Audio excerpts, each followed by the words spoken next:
ஜெபம் செய்வோம். இயேசு கிறிஸ்துவின் நாமத்தினாலே பிதாவே உம்முடைய சமூகத்தில் வருகிறோம். நீ நேற்றும் என்றும் என்றும் மாறாதவர் ஆண்டவரே. அன்பும் இரக்கமுள்ள பரலோக தகப்பனே, இந்த மனமகிழ்ச்சியான இந்த காலை வேளைக்காக நன்றியோடு ஸ்தோத்திரிக்கிறோம். யெகோவா ஈரேவாக நீர் எங்களை பாதுகாத்து கர்த்தருடைய பர்வதத்திலே பார்த்து கொள்ளப்படும் என்று சொல்லி எங்களுக்கான ஒரு திட்டத்தை வைத்து, எங்களுக்கான ஒரு செயல் திட்டத்தை வைத்து, எங்களுக்கான ஒரு பர்பஸை வைத்து இந்த உலகத்திலே எங்களை வாழ வைத்து வருகிற கிருபைக்காக நன்றியோடு ஸ்தோத்திரிக்கிறோம். நாங்கள் நிற்பதும் நிர்மூலமாகாமல் இருப்பதும் கர்த்தருடைய கிருபையே. உம்முடைய இரக்கங்களுக்கு முடிவில்லை. அவை காலைதோறும் புதிதாக இருக்கிறதுக்காக நன்றியோடு ஸ்தோத்திரிக்கிறோம். அங்கும் இங்கும் நோய்களும் வியாதிகளும் பலவீனங்களும் சோர்வுகளும் வந்தாலும் கர்த்தர் எங்களுக்கு அடைக்கலும் பலனும் ஆபத்து காலத்தில் அனுகூலமான துணையாக இருக்கிறதுக்காக ஸ்தோத்திரம். பகலின் குளிர்ச்சியான வேளையிலே ஆதாம் ஏவாளை சந்திக்க வந்த ஆண்டவர் எங்களை தினந்தோறும் காலையிலே சந்தித்து அந்த புதிய பலனை கொடுக்கிறீர் ஸ்தோத்திரம். காலைதோறும் எங்களை எழுப்புகிறீர், அதற்காக நன்றியோடு ஸ்தோத்திரிக்கிறோம். இரவெல்லாம் எங்கள் சுவாசத்தை உம்முடைய கட்டுப்பாட்டிலே வைத்திருக்கிறேன். எங்கள் இருதயத்தை உம்முடைய கட்டுப்பாட்டில் வைத்திருக்கிறீர். எங்கள் நினைவுகளை உம்முடைய கட்டுப்பாட்டில் வைத்திருக்கிறீர். நமக்கு ஸ்தோத்திரம் ஆண்டவரே. எங்கள் வீட்டை வேலையடைத்து, யோபுவின் வீட்டை வேலையடைத்து பாதுகாப்பது போல எங்களை வீட்டை வேலையடைத்து காக்கிறீரே, உமக்கு நன்றி செலுத்துகிறோம். எத்தீங்கும் அணுகாதபடி எங்களை விசேஷமாய் காக்கிறீரே, உமக்கு ஸ்தோத்திரம். உணவுக்காக நன்றி செலுகிறோம், உடைக்காக ஸ்தோத்தரிக்கிறோம், இருப்பிடத்திற்காக ஸ்தோத்தரிக்கிறோம், நல்ல உடல் நலத்திற்காக நன்றி செலுத்துகிறோம். நீர் கொடுத்த கணவன் மனைவி பிள்ளைகள் பெற்றோர் உடன்பிறப்புகள் நண்பர்களுக்காக ஸ்தோத்தரிக்கிறோம். நீர் கொடுத்த வேலைக்காக நன்றி ஆண்டவரே. நீர் கொடுத்த உயர்வுக்காக ஸ்தோத்தரிக்கிறோம் ஆண்டவரே. இந்த வேலையிலும் கூட எங்களை கர்த்தர் கண்ணோக்கி பார்த்து உங்கள் தேவையில் எல்லாவற்றையும் சந்திக்கும்படியா இயேசுவின் நாமத்தில் நோக்கி ஜெபிக்கிறோம் நல்ல பிதாவே, ஆமென். வாதை உந்தன் கூடாரத்தை அணுகாது மகனே, பொல்லாப்பு நேரிடாது நேரிடாது மகளே என்ற பாடலை நாம் பாடுவோம். வாதை உந்தன் கூடாரத்தை அணுகாது மகனே, பொல்லாப்பு நேரிடாது நேரிடாது மகளே. வாதை உந்தன் கூடாரத்தை அணுகாது மகளே, பொல்லாப்பு நேரிடாது நேரிடாது மகளே. உன்னதமான கர்த்தரையே உறவிடமாக்கிக் கொண்டாய், அடைக்கலமான ஆண்டவரை ஆதாயமாக்கிக் கொண்டாய். உன்னதமான கர்த்தரையே உறவிடமாக்கிக் கொண்டாய், அடைக்கலமான ஆண்டவரை ஆதாயமாக்கிக் கொண்டாய். வாதை உந்தன் கூடாரத்தை அணுகாது மகளே, பொல்லாப்பு நேரிடாது நேரிடாது மகனே. ஆட்டுக்குட்டி இரத்தத்தினால் சாத்தானை ஜெயித்து விட்டோம், ஆட்டுக்குட்டி இரத்தத்தினால் சாத்தானை ஜெயித்து விட்டோம்.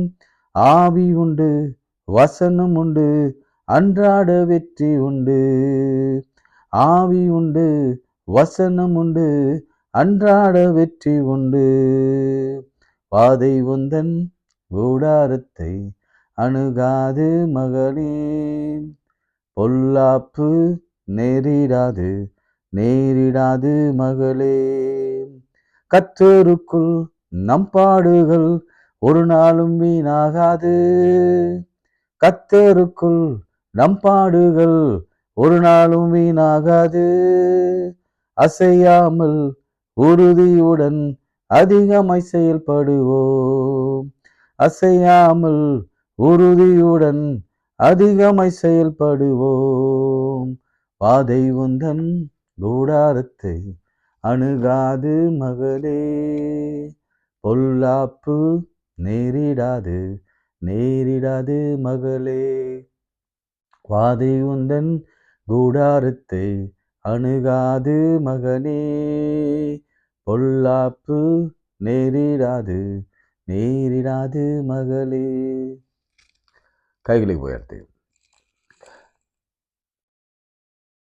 என் மீட்பர் உயிரோடு இருக்கிறார். சொல்லுங்க, என் மீட்பர் உயிரோடு இருக்கிறார்.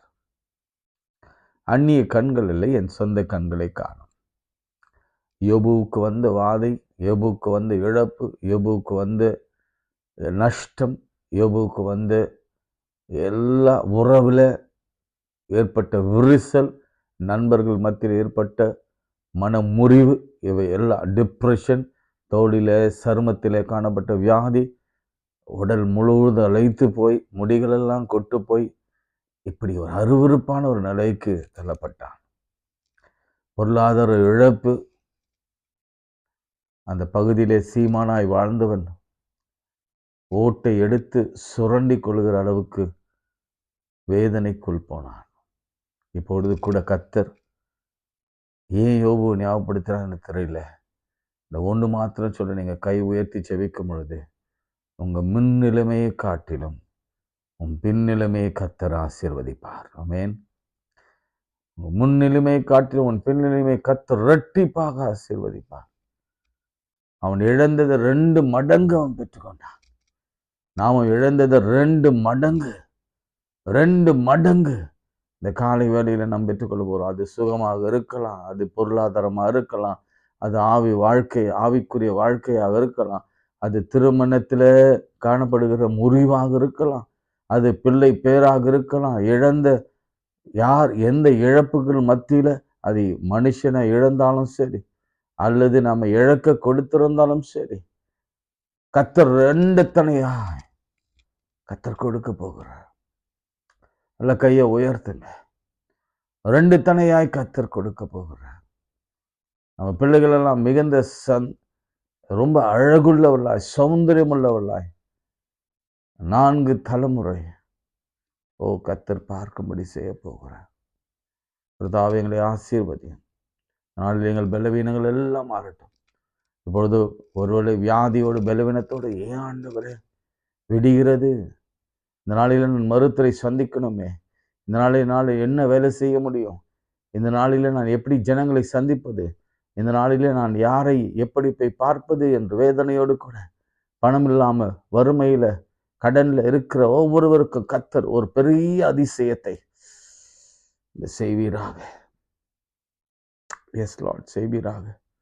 உங்களை செய்யக்கூடாத அதிசயமான காரியங்கள் ஒன்றும் இல்லை அப்பா.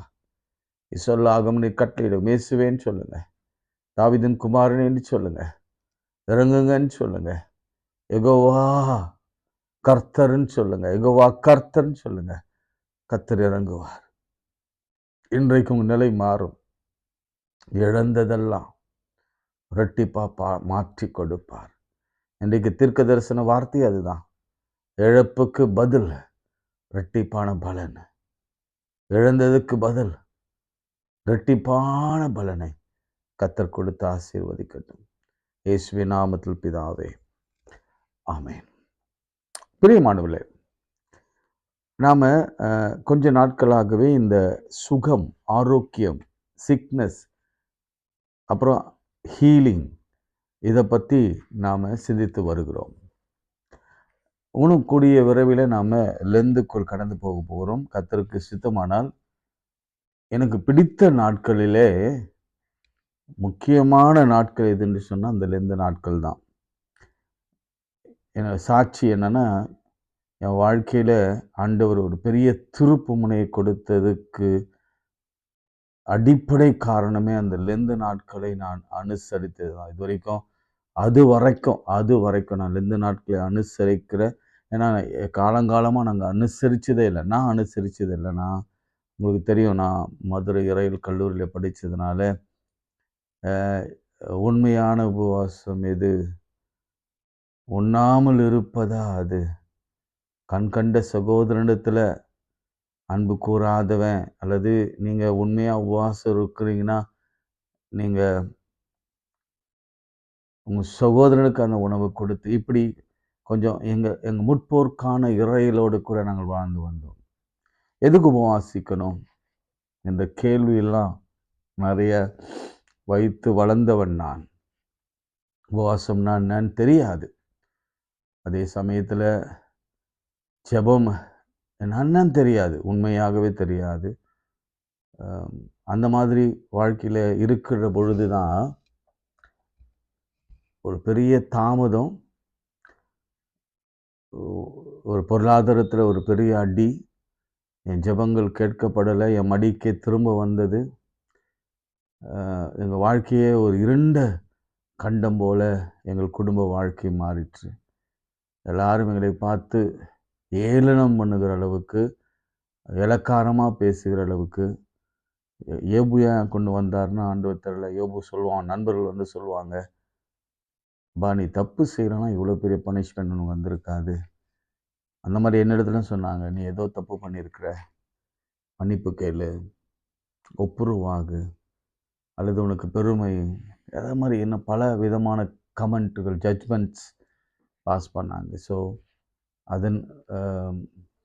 அதன் தொடர்ச்சியாக தான் இந்த உபவாசத்தை குறித்து இன்னும் ஆழமாக சிந்திக்கவும் தியானிக்கவும் உபவாசிக்கவும் நான் முயன்றேன். கர்த்தரிடத்தில் உதவி பெற்று அதை செய்ய ஆரம்பித்தேன். கர்த்தர் அப்படியே காரியங்களை அப்படியே மாற்றி அமைத்து கொடுத்தார். ஸோ அதெல்லாம் உங்களுக்கு சாட்சியாக நான் சொல்கிறேன். நம்ம கூடிய விரைவில் இந்த உபவாசத்தை குறித்து 40 நாள் எப்படி உபவாசிப்பது என்பதை குறித்தெல்லாம் நம்ம பார்க்க போகிறோம். இன்னைக்கு என்னென்னா, இன்னுமே நம்ம இன்னும் சிக்னஸ்லேயே இருக்கிறோம். ஈவந்தோ நம்ம இந்த 2 வாரங்களாக அந்த ஹீலிங் பற்றி பார்த்து கொண்டிருந்தாலும் இந்த சிக்னஸ் நம்ம விட்டு போனதாக தெரியல. இன்னும் கூட அந்த ஹீலிங் பிரச்சனை அல்லது சிக்னஸ் இஷ்யூஸ் நமக்குள் இருந்து கொண்டு தான் இருக்கிறது. இல்லை, எத்தனை பேர் ஒத்துப்பீங்க அதை? இல்லை, உண்மைதானே? உண்மைதான். தலைவலி இன்னும் இருக்குது, வயிற்று வலி இன்னும் இருக்குது, உடல் உபாதை இன்னும் இருக்குது, உடல் வலி இன்னும் இருக்குது, முட்டி வலி இன்னும் இருக்குது, கேன்சர் கட்டிகள் இன்னும் வரலை, இன்னும் நான் எதிர்பார்த்துருக்கிற ரிசல்ட் எனக்கு வரலை, தூக்கம் வரல, டிப்ரெஷன்ல இருக்குது, மன அழுத்தங்கள் இருக்குது, நம்ம நினச்ச மாதிரி ஜெபிக்க நம் முடியல என்பதை பற்றிலாம் இதுதான் உண்மை, நிஜமான உண்மை இது. ஸோ இன்றைக்கு ஜீசஸ் வே ஆஃப் ஹீலிங், அவர் எப்படி சுகமாக்கினார், எந்தெந்த வழிமுறைகளில் சுகமாக்கினார், அதை தெரிஞ்சிட்டா நம்ம இன்னும் பக்கத்தில் போய் நம் சுகத்தை பெற்றுக்கொள்ளலாம், ஹீலிங்கை பெற்றுக்கொள்ளலாம். இப்போ நமக்கு எல்லாம் தெரிஞ்ச உண்மைன்னா, இந்த கடந்த வாரங்களில் பெற்றுக்கொண்ட உண்மைன்னா, அபிமெலேக்கு பற்றி நம்ம பார்க்கும் பொழுது முதல் ஹீலிங்கில் ஆபிரகாம் செபித்தார், கர்த்தர் கேட்டார், அந்த கர்ப்பத்தை திறந்தார், கர்த்தத்தான் அடைத்தார், கர்ப்பத்தை திறந்தார். அப்போ ப்ரேயர் ரொம்ப இம்பார்ட்டண்ட். அப்போது அது மிக முக்கியமான ஒன்று என்று நாம் புரிந்து கொண்டோம். இன்னும் சொல்ல போனால் நிறைய காரியங்களை நாம் கற்றுக்கொண்டே வந்தோம், எப்படி என்றெல்லாம். இன்றைக்கு ஒரு புதிய கோணத்தில் எப்படி நாம் ஆண்டவருடைய ஹீலிங்கை நாம் பெற்றுக்கொள்வது என்பதை குறித்து தான் நம்ம இன்னைக்கு சிந்திக்க போகிறோம். மத்தேயு 4ஆம் அதிகாரத்தில் ஏற்கனவே நம்ம வாசித்து தான் 4ஆம் அதிகாரம் 23ஆம் 24ஆம் வசனத்தில் நீங்கள் பார்த்தீங்கன்னா உங்களுக்கு தெரியும். 4ஆம் அதிகாரம் ஒரு பெரிய திரள் கூட்டத்தில் ஆண்டவர் அற்புதம் செய்கிறார். Multitude, great multitude. வாசிக்கிறேன் 23, 24. பின்பு கலிலேயா எங்கும், மேத்யூ 4:23. பின்பு இயேசு கலிலேயா எங்கும் சுற்றி நடந்து அவர்களை ஜெப ஆலயங்களில் உபதேசித்து ராஜ்யத்தின் சுவிசேஷத்தை பிரசங்கி, ஏற்கனவே சொன்னல ப்ரீச்சிங் அண்ட் டீச்சிங், அதுவும் சொன்னேன்னா உங்களுக்கு அதுவும் ஞாபகம் இருக்கும்னு நினைக்கிறேன். முதலாவது அவருடைய வேதத்தை வாசிக்கணும், ஜெபிக்கணும், வேதத்தை வாசிக்கணும், உபதேசத்தை கேட்கணும், அப்போ தான் ஹீலிங் கிடைக்கும். அடுத்து பார்க்கலாம். ஜனங்களுக்குள் உண்டார்ந்த சகல வியாதிகளையும் நோய்களும் நீக்கி சுஸ்தமாக்கினார். அவருடைய கீர்த்தி சீரியா எங்கும் பிரசித்தமாயிற்று. அப்போது பலவித வியாதிகளையும் வேதனைகளையும் அடைந்திருந்த சகல பிணியாளிகளையும் நோட் பண்ணுங்க. அதாவது அப்போது பலவித வியாதிகளையும் வேதனைகளையும், வியாதி இருந்தாலே வேதனை வரும்ல, வேதனைகளையும் அடைந்திருந்த சகல பிணியாளிகளையும், பிணியாளிகள்னா எல்லாம் தான், அது வலிப்பு வியாதி, மன அழுத்தம், COVID-19, நெஞ்சில் சளி, நுரையீரல் பாதிப்பு, மூளை மண்டல பாதிப்பு, கை கால் விளங்காமல் போகிறது, அப்புறம் சிறுநீரக பாதிப்பு, கணையம் பாதிப்பு, சுகர் வருவது, பிபி வருவது, இவெல்லாம் தான். சகல வியாதிகளையும், பிசாசு பிடித்திருந்த சந்துரோகிகளையும் திமிர்வாதக்காரரையும் அவரிடத்தில் கொண்டு வந்தார்கள், அவர்களை சொஸ்தமாக்கினார். முக்கியமாக கற்றுக்கொள்ள வேண்டிய பாடம் என்னன்னா, இங்கே ஃபர்ஸ்ட் லெசன் என்னன்னா, இன்னும் அந்த அந்த வேஸ் ஆஃப் ஜீசஸ் ஹீலிங் நான் இன்னும் போகவே இல்லை. அதுக்கு முன்னாடி இன்ட்ரடக்ஷன் நான் சொல்கிறேன். அவரிடத்தில் கொண்டு வர வேண்டும். அவரிடத்தில் கொண்டு வந்தார்கள்.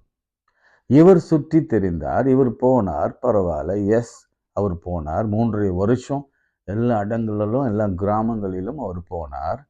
ஆனால் எல்லாரும் சுகமடைஞ்சாங்களா? இல்லை. அவரிடத்தில் வந்தவர்கள் மாத்திரம், கொண்டு வந்தவர்கள் மாத்திரம் சுகமடைந்தார்கள். அப்போ என் பாயிண்ட்டை நீங்கள் புரிஞ்சுக்கிறீங்களா? புரிஞ்சுட்டீங்களா? அவரிடத்தில் வந்தவர்கள் மாத்திரம்தான். அப்போ அவரிடத்துல வராமல் எத்தனை பேர் வீட்டில் இருந்திருப்பாங்கல்ல, அவங்களுக்கெல்லாம் சுகம் கிடைச்சிருக்குமா? Definitely not. சரிங்களா? ஸோ அதை நீங்கள் கவனத்தில் வைத்து கொள்ள வேண்டும். அதே போல் வேதம் சொல்லுகிறது, யோவான் 21:25 இன்னும் சகல நிறைய அற்புதங்களை அவர் செய்தாராம். அதை சொல்ல போனால் இந்த பைபிளே கொள்ளாது. ஜான் 21:25 வாசிக்கிட்டோமா? இயேசு செய்த வேறு அநேக காரியங்கள் உண்டு, அவைகள் ஒவ்வொன்றும் எழுதினால் எழுதப்படும் புஸ்தகம் உலகம் கொள்ளாதென்று எண்ணுகிறேன். ஆமேன். ஸோ அநேக அற்புதங்கள் அவர் செய்திருக்கிறார், அதெல்லாம் எழுத முடியாது. சரி, இனி இன்னொரு வசனம் வாசிக்கலாம். எபிரேயர்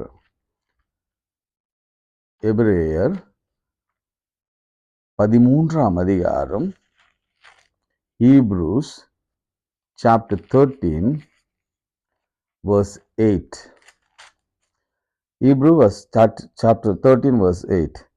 இயேசு கிறிஸ்து நேற்றும் இன்றும் என்றும் மாறாதவர். He is unchanging God. அதனால அவர் இன்றும் நமக்கு சுகம் கொடுக்கிறவராக இருக்கிறார். அவர் சகாயர்.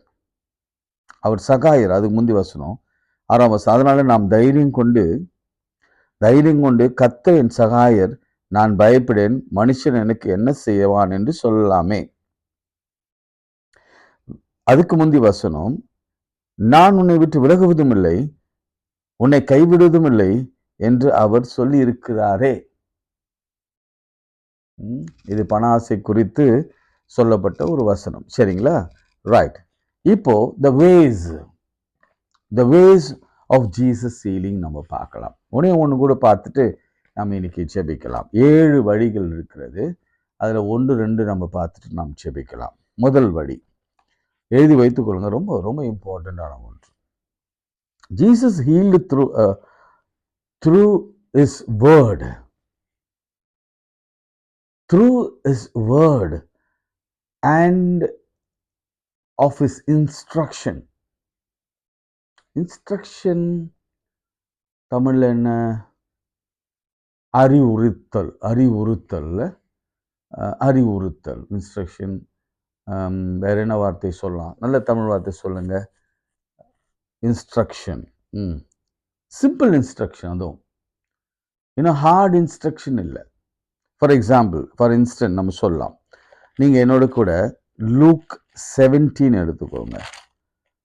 லூக் 17, லூக்கா 17ஆம் அதிகாரம், வசனங்கள் 11 ஒரு நிகழ்ச்சி நான் உங்களுக்காக வாசிக்கிறேன். பின்பு அவர் எருசலேமுக்கு பிரயாணம் பண்ணுகையிலே அவர் சமாரியா கலிலேயா என்னும் நாடுகள் வழியாக நடந்து போனார்கள்.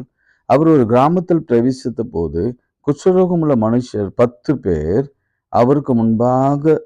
அவருக்கு எதிராக வந்து தூரத்தில் நின்று, ஏசையரே, எங்களுக்கு இறங்கும் என்று சத்தமிட்டார்கள். அவர் அவர்களை பார்த்து, நீங்கள் போய் ஆசாரிடத்திலே உங்களை காண்பியுங்கள் என்றார். அந்தபடியே அவர்கள் போகையில் சுத்தமானார்கள். Simple instruction. என்ன இன்ஸ்ட்ரக்ஷன்? போங்க, அவங்க ஆசார் இடத்துல காண்பீங்க. இப்படி சொன்னா எப்படிங்க? இப்ப நமக்கு இப்படி ஒரு வார்த்தை சொல்றான்னு வச்சுக்கோங்களேன், நம்ம இதை நம்புவோமா? சரி, ஃபர்ஸ்ட் அந்த வார்த்தைக்கே வரும். இப்போ ஆண்டவர் என்ன சொன்னாரு? ஆண்டவரத்துல வந்தாங்க. வந்தவுடனே என்ன சொல்றாரு? நீங்க போய் ஆசார் இடத்துல காண்பீங்க. அப்படின்னா என்ன அர்த்தம்? அப்படின்னா என்ன அர்த்தம்னா, போங்க, இடையிலே உங்களுக்கு சுகமாகும் அப்படின்ற அர்த்தத்துல அவர் சொல்றாரு. போய் காண்பீங்க அப்படின்னு சொல்றாரு. பிரியமானவர்களே, இது ஒரு காரியத்தை நீங்க புரிந்து கொள்ள வேண்டும். கர்த்தர் பேசுகிறத நாம் கேட்கிற அந்த பாக்கியத்தை நாம் பெற்றிருக்க வேண்டும். அதுக்கு நாம ஆண்டவரிடத்துல வரணும். அவருடைய வார்த்தையை நம்ம கேட்டாதான் சுகம் கிடைக்கும். இப்ப நான் I'll come straight away to the point. அவருடைய வார்த்தையை கேட்டாதான், அவருடைய இன்ஸ்ட்ரக்ஷனை கேட்டாதான், நான் உனக்கு போதித்து நீ நடக்க வேண்டிய வழியை உனக்கு காண்பிப்பேன், உன் மேல் என் கண்ணை வைத்து உனக்கு ஆலோசனை சொல்வேன் சொன்னவர். அவர் என்ன போதிக்கிறார், அவர் என்ன செய்ய சொல்லுகிறார், அதை கேட்கணும். எப்படியா கேட்கறது? எப்படி கேட்கறது? இப்போ ஃபார் எக்ஸாம்பிள், நம்ம 24 மணி நேரம் எதை கேட்குறோம்? ஏன்னா ரொம்ப ப்ராக்டிக்கலாக நான் பேசுகிறேன். இந்த ஃபர்ஸ்ட் பாயிண்ட்டை நம்ம ப்ராக்டிக்கலாக பேசுவோம். ஒரு நாளைக்கு 24 ஹவர்ஸ் என் உட்பட நம்ம என்ன கேட்குறோம்? காலையில் ஜெபம் பண்ணுறோம், ஒரு 1/2 மணி நேரம் ஜெபம் பண்ணுறோம். அதுக்கப்புறம் உலக பிரகாரமான காரியங்களுக்குள் போகிறோம். டிவியில் சில நேரங்களில் நாம் நியூஸ் கேட்குறோம், சில நேரங்களில் கிறிஸ்டின் சேனல்ஸ் பார்க்குறோம், மியூசிக்ஸ் கேட்குறோம், சில நேரங்களில் கொஞ்சம் நேரம் தாமதமாக ஆக நாடகங்கள் பார்க்க ஆரம்பிக்கிறோம். சில பிள்ளைகள் நிறைய பாட்டுகள் கேட்பாங்க, English songs, Tamil songs, regional songs, cinema songs, இந்த மாதிரி சாங்ஸ் கேட்பாங்க. இன்னும் நாம் என்ன செய்கிறோம்? பாதி நேரம் மொபைலில் இப்போ மொபைல் ஏதோ பேசுது, அந்த அந்த ப்ரோக்ராம்ஸ் நிறைய வருது, என் உள்பட தான், எல்லாரும் நான் சொல்கிறேன். இதில் யாரும் விதி விலக்கல்ல. இந்த ரீல்ஸ் பார்ப்பது, இன்ஸ்டாகிராம் பார்ப்பது, வாட்ஸ்அப் பார்ப்பது, ஃபேஸ்புக் பார்ப்பது, இதை நம்ம பார்க்குறோம், கேட்குறோம். நம்ம செவிகளில் 24 மணி நேரத்தில் எது ஒலித்து கொண்டிருக்கிறது? நல்லா யோசிச்சு பாருங்க. இதுதான் ப்ராக்டிக்கலாக இன்னைக்கு நீங்க செய்ய போகிற ஒரு காரியம். இன்னைக்கு காலையில் 6 மணிலிருந்து இரவு படுக்கிற வரைக்கும் எது ரொம்ப டாமினேட் பண்ணுது? உலகத்தில் இருக்கிற வார்த்தைகள், மனுஷங்கிட்ட வார்த்தைகள், ஃபோன் பண்ணி அவங்களோட கூட பேசுகிறது, சாட்டிங், இப்படி நாம வேறு ஏதோ கேட்டுக்கொண்டிருக்கிறோம். மாறா இயேசு கிறிஸ்துவின் அந்த ஸ்டில் வாய்ஸ, அந்த மெல்லிய சத்தத்தை, தேவ பிரசன்னத்தை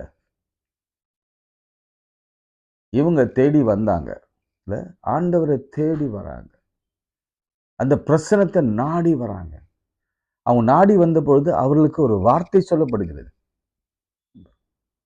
இப்போ நாம மருத்துவரை தேடி போனோம், மருத்துவர் ஏதோ ஒரு வார்த்தை சொல்றாரு, ரொம்ப கிளாரிட்டியோடு கேட்போம். இது காலையில் சாப்பிடணுமா, மத்தியானம் சாப்பிடணுமா, நைட் சாப்பிடணும். டவுட் வந்துச்சுன்னா அங்கே போய் மெடிசன் வாங்குறதுல இது என்னங்க, இது ஆஃப்டர் ஃபுட்டா, பிஃபோர் ஃபுட்டா, ரொம்ப ஷார்ப்பாக கேட்குறோம். ஏன்னா ஹீல் ஆகணும், சுகம் பெற வேண்டும், இல்லை அப்படிதானே? சாதாரணமாக போயிட்டு டாக்டர் பார்த்துட்டு hi doctor, good morning doctor, good evening doctor சொல்லிட்டு வந்துடுறோமா? அவர் சொல்ற இன்ஸ்ட்ரக்ஷன், அவர் என்ன சொல்றாரு? அப்பா இதை சாப்பிடாத, அதை சாப்பிடாத, தொண்டையில கத்தி வை. வேதம் சொல்லுகிறத நம்ம விட்டுட்டோம். அவர் சொல்றத நீ டயட் இரு, அது இரு, இது இருன்னு சொல்றத நம்ம கேட்கிறோம். ஆனா வேதத்தில் சொல்லப்படுகிற இந்த மெல்லிய வார்த்தைகள், அதுதான் இன்னைக்கு இம்பார்ட்டன்ட். ஹீலிங் எப்படி நடக்கும்னா, அந்த வே எப்படி நடக்கும்னா, அவர் வார்த்தைக்கு நம்ம செவிகளை சாய்க்கணும். எப்படி சாய்க்கிறது? முதல்ல வேதத்தை வாசிக்கணும். இரவும் பகலும் டைம் கிடைக்கிறப்பெல்லாம் மெடிடேட் பண்ணணும். நிறைய நீங்க அதே மொபைல் தான், நான் செய்யறது தான், அதே மொபைல் தான், அதே மொபைலில் அநேக பிரசங்கங்கள் வருது, அநேக கமெண்ட்ரிஸ் வருது, அநேக சாட்சிகள் வருது, அநேக வர்ஷிப் சாங்ஸ் வருது. அதெல்லாம் கேட்டு அதில் கர்த்தர் நம்மோடு கூட பர்டிகுலராக கன்விக்ட் பண்ணுகிற சில வார்த்தைகள் வரும். அவருடைய விஸ்பர் வார்த்தை வரும். எனக்கு ரொம்ப ரொம்ப ஆச்சரியமா இருக்கும். எனக்கு தேவையான வார்த்தை நான் அதை கேட்கும்போது எனக்கு வரும். இன்னைக்கு கூட ஆண்டவர் உங்களுக்கு எனக்கு சொல்லிக் கொடுக்குற வார்த்தைன்னா, நீங்க எவ்வளவு நேரம் ஆண்டவருடைய வார்த்தைக்கு உங்க செவிகளை கொடுக்கிறீங்க, அப்பொழுதுதான் நம்ம முழுசுமாக நம்முடைய உடல் ஹீல் ஆகும். வெறும் 1 நிமிஷம் போதாது, அரை மணி நேரம் போதாது. நாம கால்குலேட் பண்ணா நம்ம உலகத்துக்கு கொடுக்கிற செவி, கேட்கிற காரியங்கள், ஆண்டவருக்கு கொடுக்கிற நேரம், கேட்கிற ஆண்டவர் வார்த்தையை கேட்கிற நேரம், இயேசு கிறிஸ்து சொல்லுகிற நேரம் மிகவும் குறைவு. ஸோ ஹீலிங் இல்லை. இப்போ இதை கால்குலேட் பண்ணிட்டு நீங்க கொஞ்சம் நானும் இதை நம்ம ஒரு எக்ஸ்பெரிமெண்டலா பார்க்கலாம். இன்னைக்கு வருகிற நாட்கள் 2 days வரப்போகுது. இனி வருகிற நாட்கள் நான் நிறைய கேட்பேன், நிறைய படிப்பேன், நிறைய ஆண்டவரிடத்துல பேசுவேன். அவர் இடத்துல நிறைய பேசுவார். டெஃபினெட்லி பேசுவார், டெஃபினெட்லி பேசுவார். அதனால தான் நான் சொன்னேன், அவர் நேற்றும் இன்றும் என்றும் மாறாதவர். அன்று சொன்னது இன்றைக்கு நமக்கு சொல்வார். நீ போ, உன்னை நீ ஆசாரியத்துல காண்பி அப்படின்னு சொல்லுவார். ஏன் சில நேரங்களில் நீ மருத்துவ உதவி பெறாமல் வீட்டில் உட்கார்ந்துருந்தா கூட தட்டி எழுப்பி போடா, அங்கே போய் நல்ல டாக்டர் நான் உனக்கு காண்பிக்கிறேன், அங்கே போய் பாரு, இது ஆண்டவர் கொடுக்கிற ஆலோசனை. சில நேரங்களில் நாம் அதுக்கு நம்ம செவியை திறந்து வைத்திருக்க வேண்டும். அதுதான் அந்த still voice. Listen carefully to the word of God. அதே மாதிரி என்ன செய்யணும்னா, walk and pray, kneel and pray. அந்த மாதிரி வாழ்க்கையில பல சமயங்களில நம்ம ஆண்டவரோடு செலவிடுகிற நேரங்கள் அதிகமாக்கணும். We have to give more time in listening to the word of God, listening to Jesus Christ. நீங்க இதை மாத்திரம் புரிஞ்சுங்க. இன்னைக்கு நாம இதோட நிறுத்தோம், ஃபர்ஸ்ட் பாயிண்ட். ஆனா செகண்ட் பாயிண்ட் மட்டும் நான் உங்களுக்கு என்ன ஆண்டவர் சொல்ல போறார் என்பதை நான் சொல்லிட்டு நான் நாளைக்கு உங்களுக்கு சொல்றேன். அடுத்து ஆண்டவர் தொடுவார். ஆண்டவர் எப்படி சுகப்படுத்தினார்? By laying his hand. ஆண்டவர் தொட்டு சுகமாக்குவார். நம்ம ஃபர்ஸ்ட் என்ன பார்ப்போம்? அவர் சொல்லுவார். he will say something or he will instruct something. அதை நம்ம கேட்டு நாம் சுகமடைவோம். Without any medication. ஆனாலும் வித் மெடிக்கேஷன் நம்மளை குணமாக்கும் நினைச்சா கூட அவரே நம்மை கைட் பண்ணுவார், ஃபோர்ஸ் பண்ணுவார். சில நேரத்தில் ஃபோர்ஸும் பண்ணுவார். கண்டிப்பா போய் தான் ஆகணும். You have to take this medication. இந்த டாக்டர் நீ பார்த்து தான் ஆகணும். ரொம்ப இயற்கையா ஆண்டவருடைய சூப்பர் நேச்சுரல் மிராக்கிள் இருக்கும். எப்போ தெரியுமா? நீங்க ஆண்டவரோட செலவிடுற நேரம், ஆண்டவருடைய வார்த்தையை கேட்கிற நேரம் அதிகமாக வேண்டும். இன்னைக்கு ஒரு லெசன் கத்துக்கும். நம்ம ஏன் சுகமாகலை, நம்ம ஏன் ஹீல் ஆகலை? நம்ம ஏன் இன்னுமே அந்த அந்த அந்த முடக்குவாதத்தில், அந்த கேன்சரில், அந்த குழந்தையின்மையில், அந்த அந்த விதமான வழிகளிலே, வேதனைகளிலே நாம் இருக்கிறோம் என்று சொன்னால், நம்ம நேரத்தை, நம்ம செவிய, நம்முடைய இருதயத்தை, நம்முடைய சிந்தைய அவர் பேசும் பொழுது நாம கேட்க தயாரா இல்லை, கேட்க இடம் கொடுக்கல, அதற்கான சந்தர்ப்பங்களை கொடுக்கல, அதற்கான டைமை கொடுக்கல. ஸோ ஃபால்ட் எங்க இருக்கு? வித்தின் அஸ், நம்மகிட்ட தான் இருக்கு. ஸோ இன்னைக்கு ரொம்ப ஆண்டவர் தெளிவாக பேசியிருக்கிறார் உங்களோட என்னோட கூட. தம்பி, ஏன் கூட நீ டைம்ஸ் பண்ணி என் வார்த்தையை கேட்டீங்கன்னா நீ சீக்கிரம் சுகமாவ. உனக்கு எல்லாம் கிடைக்கும். ஹீலிங் மாத்திரம் இல்லை, உனக்கு பொருளாதாரத்தில் நன்மை கிடைக்கும், குழந்தை கிடைக்கும், திருமணமாகும், வேலைக்கு வா. நீ பற்பல காரியங்களை குறித்து கவலைப்படுகிறாய். தண்ணி விட்டு எடுப்படாத நல்ல பங்கு ஆண்டவர் பாதத்தில் தான் உண்டாகும். மரித்தாலும் படைப்பான். நீங்க இந்த ஆங்கிள் பைபிள் ஃபுல்லா டீட்டெயில்டா யோசிங்க பார்ப்போம். ஆண்டவருக்காக ஆண்டவரோடு கூட பேசியிருந்தவங்க வாழ்க்கையில எவ்வளவு நன்மைகளை ஆண்டவர் செய்திருக்கிறார். For instance Joseph, instant Daniel, instant நீங்க ஷாத்ரக், மேஷக், ஆபிரகாம் எடுத்துக்கோங்க, மோசே எல்லாம் எடுத்துக்கோங்க. ஆண்டவரோடு செலவிடு, ஆண்டவருடைய வார்த்தையை கேட்க அவங்க அதிக நேரம் கொடுத்ததுனால தான் இன்று விசுவாசிகளிலே வல்லவராக இருக்கிறார்கள். ஹீலா நெடுநாளாய் வாழ்ந்து சுகமா இருக்கிறாங்க. இன்னைக்கு ஆண்டவர் நமக்கு கற்றுக் கொடுக்கிற பெரிய பாடம், எனக்கு எவ்வளோ நேரம் கொடுக்க போறேன்? கேட்க போறியா? சண்டே மாத்திரம் தான் வந்து கேட்பியா? மற்ற நேரம் கேட்க மாட்டியா? அப்போ கூட சண்டேல கூட நம்ம சரியா கேட்கறது இல்லை. வாரத்தில் 7 நாள், ஒவ்வொரு நாளும் 24 மணி நேரம், எவ்வளோ நேரம் நீ எனக்கு என்ன என்ன என் பேச்சை கேட்க போற? என் பேச்சை கேட்கிறவங்களுக்கு நிச்சயம் ஜீவன், சுகம் உண்டு. அதுதான் பைபிள். ஆரோக்கியம் உண்டு, சமாதானம் உண்டு, இல்லை வேதனை இருக்காது, எல்லா வியாதிகளும் சகல வியாதிகளும் குணமாகும். அதாவது இதுதான் அதுதான் அப்படி இல்லை. கேன்சர்லேருந்து சின்ன வியாதி வரைக்கும் குணமாகும். ஏன் மரண தருவாய் கூட மாறும் ஆண்டவரோடு கூட பேசுகிற நேரத்தை. நீங்கள் ஒரு எக்ஸ்பீரியன்ஸ் பண்ணுங்க. உட்காந்து நல்ல பைபிள் வாசிச்சுட்டே இருங்க, ஆண்டவருக்கு சொல்கிறத கேட்டுகிட்டே இருங்க, நிறைய பிரசங்க கேட்டுகிட்டே இருங்க. உங்கள் ஆயுசு நாட்களை ஆண்டவர் தூக்கி நிறுத்துவார் பாருங்க. Thank you Lord. ஜெபம் பண்ணுவோம். அன்புள்ள ஆண்டவரே, நீ கொடுத்த பெரிய ஆலோசனைக்காய் ஸ்தோத்திரம். வார்த்தைக்கு அவ்வளோ வல்லமை உண்டு. நீ பேசுகிறதற்கு எங்கள் செவிகளை சாய்க்கும் பொழுது ஹீலிங் நிச்சயம் உண்டு, ஹீலிங் நிச்சயம் உண்டு, அற்புதம் நிச்சயம் உண்டு, அதிசயம் நிச்சயம் உண்டு, குழந்தை பேரு நிச்சயம் உண்டு, சரீரத்தில் நல்ல சுகம் உண்டு, திருமண காரியங்கள் வாய்க்கும். ஒரு வார்த்தையை நாங்கள் கேட்கணும், நாங்கள் பேசணும் உங்களோட. இப்படி நாங்கள் இணைந்திருக்கிற பொழுது நிச்சயம் கர்த்தர் பெரிய காரியங்களை செய்வதற்காக ஸ்தோத்திரம். இன்று நான் எதிர்பார்க்கிறேன். இன்னைக்கு மக்கள் எத்தனையோ பேர் பொருத்தனை செய்கிறாங்க. இன்னைக்கு ஜெபிக்கிற ஒவ்வொருவரும் பொருத்தனை செய்கிறாங்க.